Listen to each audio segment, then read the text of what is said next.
Hello everyone, welcome back to my channel Pinki's photography. আমি পিঙ্কি। কেমন আছো সবাই? আশা করছি সবাই খুব ভালো আছো, আমিও ভালো আছি। তো লাস্ট ভিডিও তোমরা দেখেছিলে আমরা লাদাখ থেকে কাশ্মীরে প্রবেশ করছি। আজ আমরা প্রথমেই চলে যাব সোনমার্গ। সোনমার্গ ঘুরে তারপরে পৌঁছে যাব শ্রীনগরে। আর তোমরা ভিডিওটি দেখতে থাকো। আমরা রাস্তা দিয়ে যেতে যেতেই লাঞ্চটা সেরে নেব। লাঞ্চে তো এখানে ম্যাক্সিমামই দেখছি রাজমা চাওয়াল। যাই হোক, একদমই ভালো লাগে না, তাও সেটা দিয়েই আমরা লাঞ্চটা সেরে নিচ্ছি।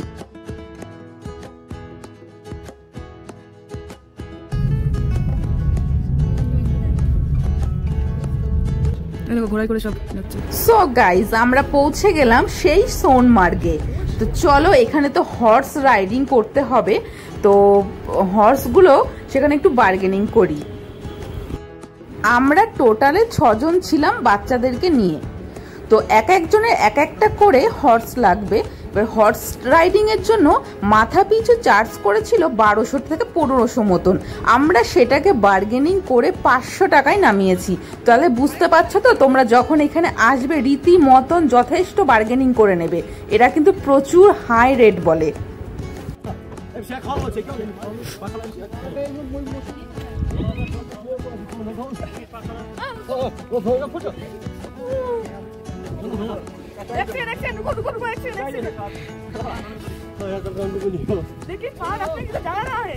ওই তো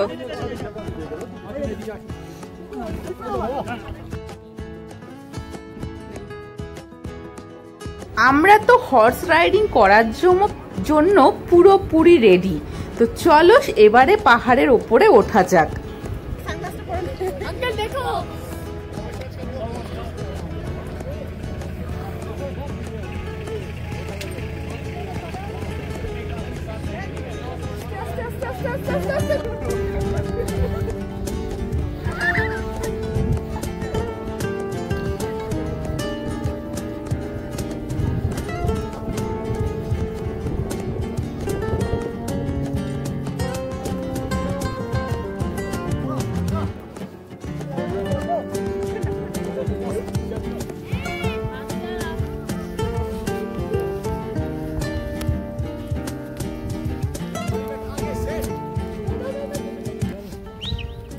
আমরা পাহাড়ের অনেকটা উপরে উঠে এসেছি দেখো।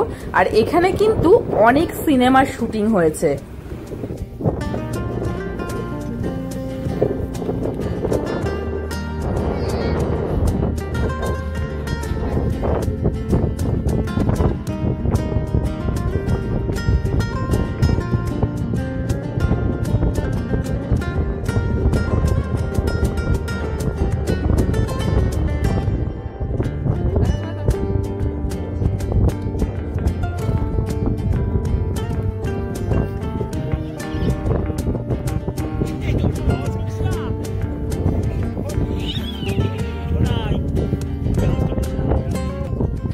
চারিদিকে পাহাড়, পাহাড়ের মাথায় দেখো বরফ পড়ে রয়েছে, আবার পাহাড়গুলো মেঘেও আচ্ছন্ন হয়ে আছে।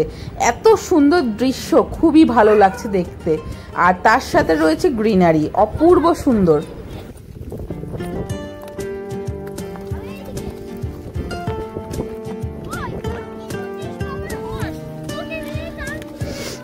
পাহাড়ে যে গ্লেসিয়ার দেখা যাচ্ছে, বরফে ঢাকা, মেঘে আচ্ছন্ন। হ্যাঁ, বেতাব মুভির 1 নম্বর পয়েন্ট শুটিং এর এটা। এইখানে এই ঘরটা দেখতে পাচ্ছ, এইখানটাতেই বেতাব মুভি শুটিং হয়েছিল।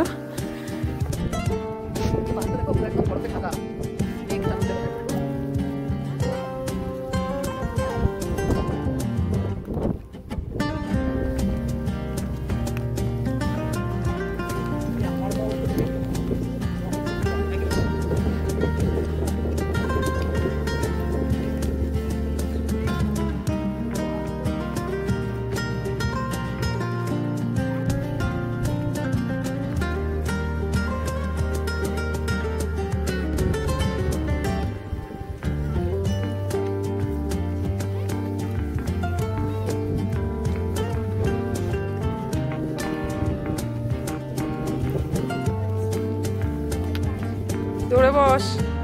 হ্যালো গাইস, এখন আর করতে হবে না।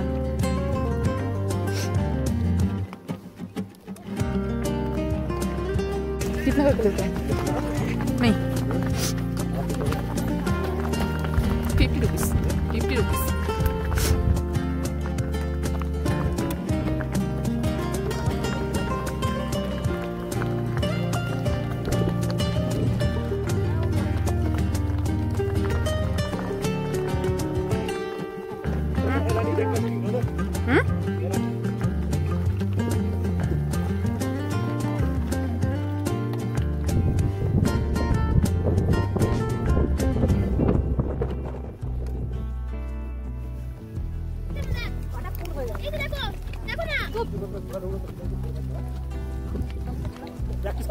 চলো সোনমার্গ আমাদের ঘোরা কমপ্লিট। এবারে আমরা নিচের দিকে নেমে যাচ্ছি। আমরা যেহেতু গরমের সময় এসেছি, সোনমার্গে কিন্তু গ্রিনারি পাচ্ছি, সাথে পাহাড়ের মাথায় রয়েছে বরফ। আর যারা শীতকালে আসতে চাও, এখানে তো সম্পূর্ণ বরফের চাদরে মোড়া থাকবে, সাথে প্রচুর অ্যাক্টিভিটি হয়, মানে সোনমার্গটা পুরো সেজে ওঠে।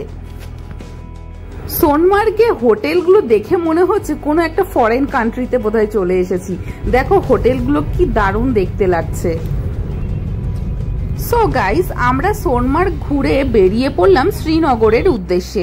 চলো এবারে আমরা শ্রীনগর পৌঁছে যাব। সোনমার্গ থেকে শ্রীনগরের ডিস্টেন্স 35 থেকে 40 কিলোমিটার মতন। এখনো আমাদের অনেকটা সময় লাগবে।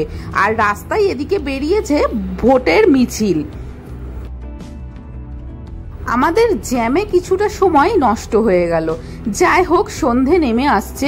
এবার আস্তে আস্তে এগিয়ে যাচ্ছি শ্রীনগরের দিকে। চারিপাশটা এতটাই সুন্দর, রাস্তা দিয়ে যেতে যেতে চারিদিকটা যেন নজর কেড়ে নিচ্ছে, অপূর্ব সুন্দর। এই জন্যই হয়তো কাশ্মীরটাকে ভূস্বর্গ বলা হয়। মানে চারিপাশ তুমি যেদিকেই তাকাবে, কোনো জায়গায় তোমার বোরিং হওয়ার ব্যাপার নেই, এতটা সুন্দর। শ্রীনগর আমরা ঢুকে গেছি। রাস্তার ধার দিয়ে দেখছি বড় আকারের সব পরোটা বিক্রি করছে। এত বড় পরোটা কিন্তু আমি আগে কখনো দেখিনি। এই কাশ্মীরে এসে দেখতে পাচ্ছি এত বড় বড় পরোটা বিক্রি হচ্ছে। সো গাইজ, আমরা ডাল গেটে চলে এসেছি। চলো এবার ডাল লেকের ধার দিয়ে আস্তে আস্তে এগিয়ে যাই। আমরা এবার হোটেল দেখে নেব। আমাদের হোটেল আগে থাকতে বুকিং নেই, তো দেখে শুনেই নেব। আর দেখো ডাল লেকের ওপরে যে মানে হাউস বোটগুলো রয়েছে, অপূর্ব সুন্দর লাগছে, আলো জ্বলছে, মানে পুরো সোনালি কালার, অসাধারণ একটা সৌন্দর্য দৃশ্য। আগে চলো আমরা হোটেলটা দেখে নিই, তারপর তো কাশ্মীর ভ্রমণের ভিডিও আমি অবশ্যই দেব। আমরা কি কি ঘুরছি না ঘুরছি, কি করছি, সম্পূর্ণ ডিটেলসই আমি তোমাদেরকে দিতে থাকবো। তো চলো আগে আমরা রুম খুঁজে নিই।